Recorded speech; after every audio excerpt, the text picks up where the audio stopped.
So with the idler body complete and moving nicely, we're ready to place this to one side and move on to the next step in our Prusa MMU3 build, with the Selector assembly.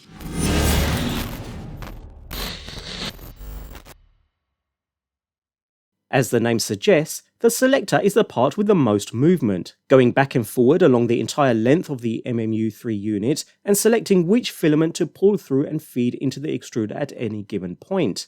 We'll start with these two steel balls then, along with a single magnet within its oversized plastic case. Leaving the magnet in its case for now, test both balls. One of these balls will be much more attracted to the magnet than the other. You'll almost immediately feel the difference. So in my example here, we can see one ball is attracted but feels quite weak, whereas the second feels much stronger, and with the most attracted ball identified, set it carefully to one side. We can then proceed to insert the magnet into the side of the plastic selector.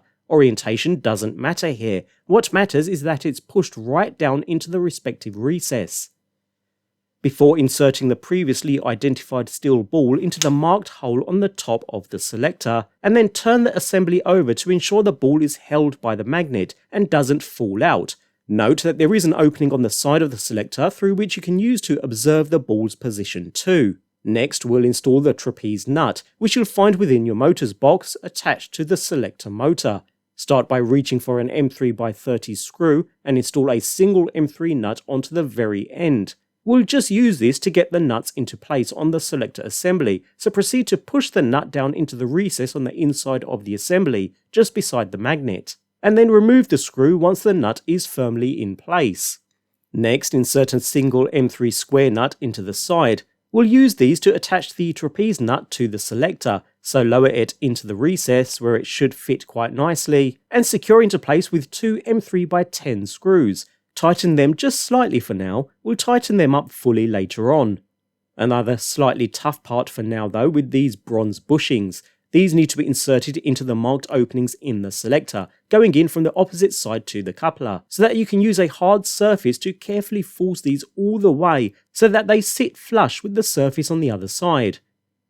So with that done, sticking with the trapeze nut side, insert an M3 square nut into the two openings, using an Allen key to push them down into place so that the holes are level, after which we can cover with the front plate and secure into position with two M3x10 screws, tightening until snug. Okay, so we're on to our super finder sensor next, which will go into the top side of the selector assembly. Before doing that, insert a single M3 square nut into the uppermost opening on the front of the selector, before inserting the super finder sensor into the top. This needs to be inserted far enough so that it sits flush with the inner surface of the viewing hole on the side of the selector.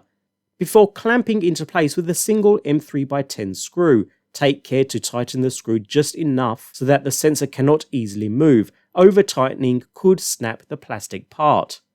The last step is to install our cutting blades. Of course it goes without saying, but care must be taken when handling the blades.